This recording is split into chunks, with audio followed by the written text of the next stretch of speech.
Oi, meu nome é Débora Alves, eu sou esposa do Gabriel e mãe da Maia, e eu faço parte da Ovelha Peregrina, junto com a Fabi e com a Aninha.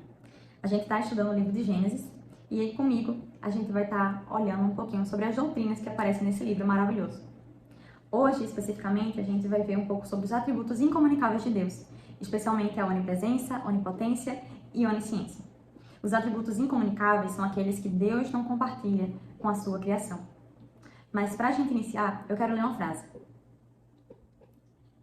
As pessoas querem fazer de Deus um Deus morto, para poder tratá-lo como quiserem. Todavia, a mensagem das Escrituras é esta: isso está errado. Deus existe, Ele é o verdadeiro Deus e vive agora e na eternidade. E terrível coisa é cair nas mãos do Deus vivo. Quando nós falamos de Deus, muitas vezes a gente pode pensar que parece um conto de fadas, né? Um rei soberano que se assenta no trono e governa todas as coisas. Mas graças a Deus que não é um conto de fada. É a própria verdade. É o que a palavra do Deus vivo nos revela. Deus não está morto para que a gente possa tratá-lo como a gente bem quiser. Para que a gente possa inventá-lo de acordo com as nossas vontades. Mas o nosso Deus se revela. Ele escolheu se revelar por meio da sua palavra. E nós somos seres finitos, limitados. E por isso, a gente não compreende exaustivamente sobre Deus. Mas, ainda assim, tudo que Deus quis revelar sobre si mesmo, pura e verdadeiramente, está revelado na palavra de Deus. Está revelado nas Escrituras. E então, a gente chega ao início de Gênesis. No princípio, Deus criou os céus e a terra. A terra era sem forma e vazia.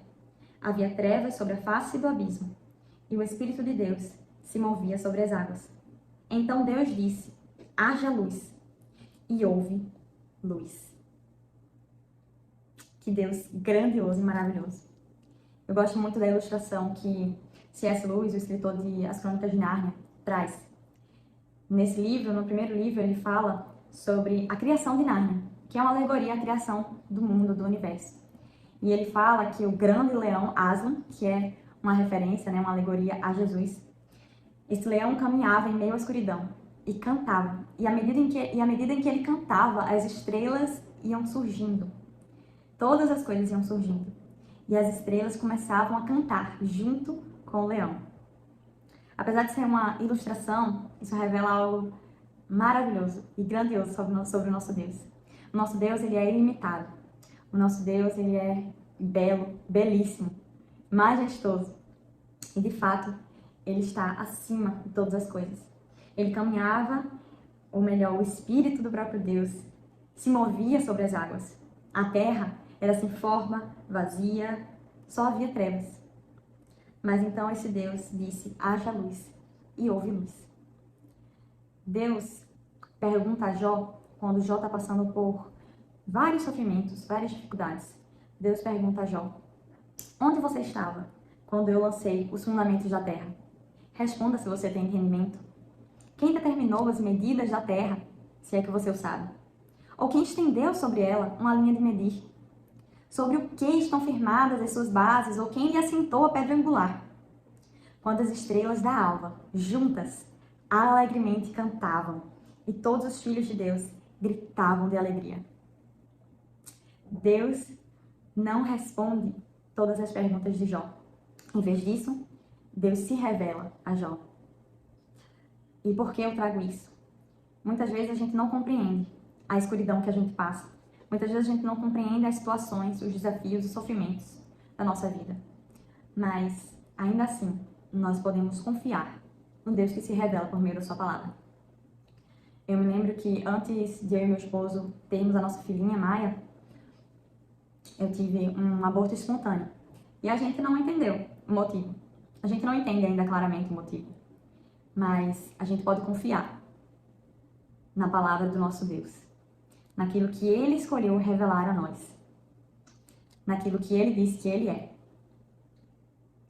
Então, eu não consigo entender porque tais coisas acontecem. Eu não consigo saber do meu futuro. Eu não sei quando eu vou morrer. Eu não sei o que vai acontecer amanhã. Eu não sei o que vai acontecer daqui a 10 segundos. mas o nosso Deus sabe. Ele sustenta todas as coisas e Ele está presente aqui. Nosso Deus, Ele é onipresente, onipotente e onisciente. A onipresença de Deus fala que Deus não está preso nem limitado ao espaço, ao tempo, a qualquer coisa da criação. As galáxias, os universos, não o contêm. O universo não o limita. Somente um Deus que está além do espaço poderia criar o próprio espaço. Somente um Deus que está fora de sua criação poderia ser o Deus criador, que criou os céus e a terra. Somente um Deus que transcende o tempo pode estabelecer os seus limites. E é incrível porque quando a gente percebe a grandeza de Deus, a onipresença de Deus, a gente percebe que Ele sustenta todas as coisas. E a gente percebe que esse Deus grandioso, ainda assim, está presente e se manifesta na sua criação. E se manifesta com seu amor aos seus filhos, aqueles que Ele escolheu adotar, antes mesmo da fundação do mundo. E eu quero trazer um pensamento, que vamos imaginar que a gente quer fugir de uma situação, para a gente entender um pouquinho mais sobre a onipresença de Deus. A gente quer fugir de uma situação. Então, vamos supor que eu estou na casa de uma amiga e eu quero sair daquela situação. E eu saio de lá, corro para casa, vou para minha casa, fecho a porta. Mas então na sala tem algo que me remete à situação que eu estava passando. Então eu corro para o meu quarto e fecho a porta. Mas então eu ainda consigo ver algo no meu quarto que me remete à situação da qual eu queria fugir. Então eu desligo a luz. Mas ainda assim eu não consigo fugir da minha mente. Eu não consigo fugir de mim mesma. Existe alguém ainda mais próximo de nós do que nós mesmos. Esse alguém é Deus. Nós não podemos fugir de Deus. Na verdade, a única forma de fugir de Deus é fugir para Deus. Tem um teólogo que ele fala sobre a gente querer fugir da ira santa de Deus. A única forma da gente fugir da própria ira santa, da ira justa de Deus, é correndo para Deus.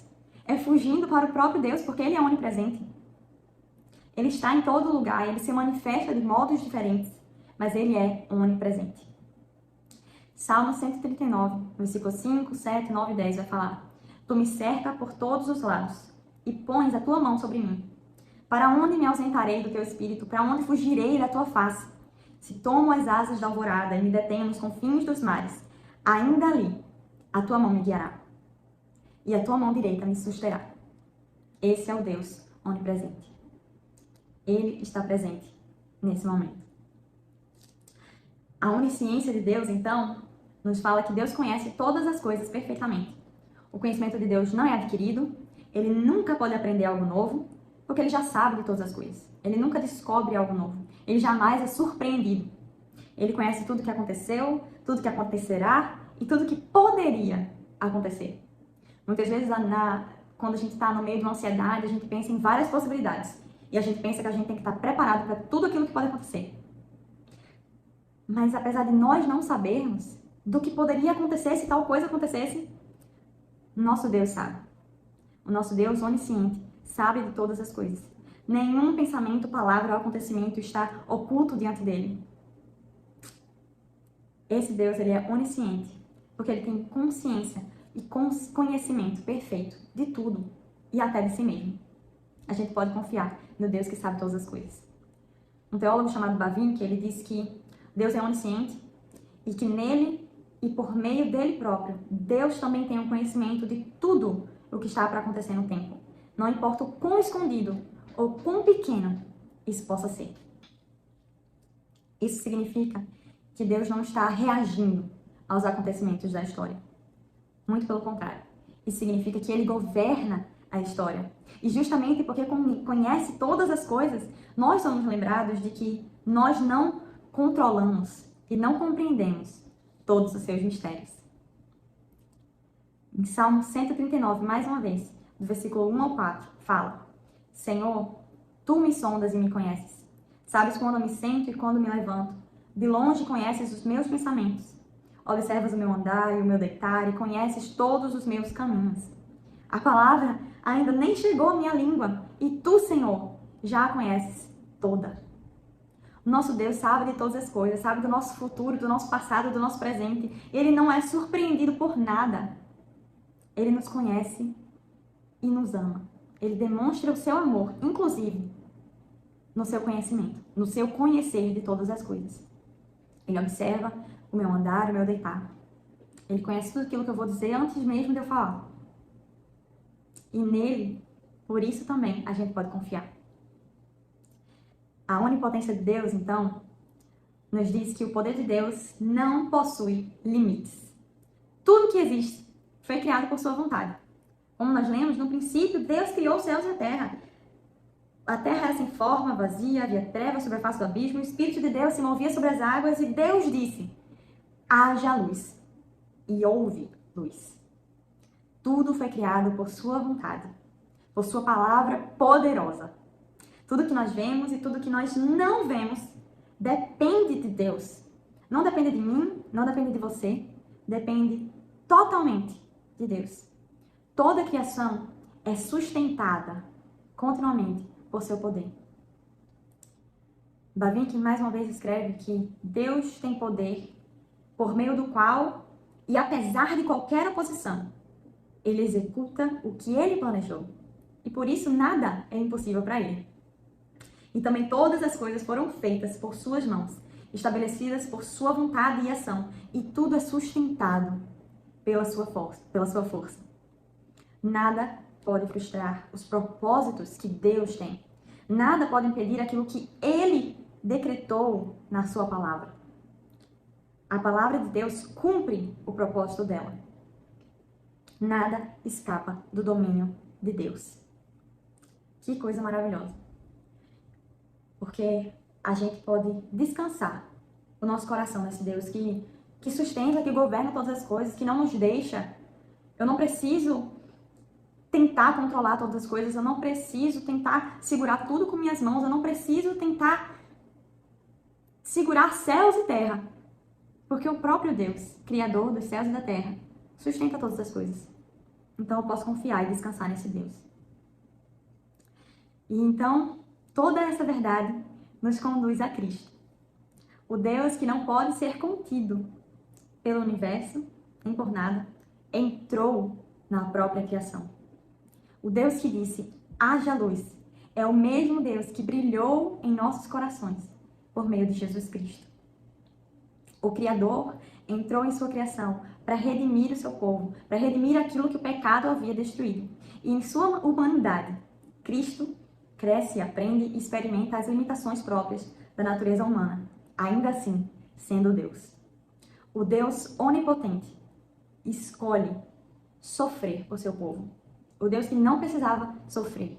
O Deus que tinha todo o poder para descer da cruz. Escolhe sofrer por seu povo. O Santo sofre pelos pecadores. O Criador, que se fez carne, morre por aqueles que se rebelaram contra ele.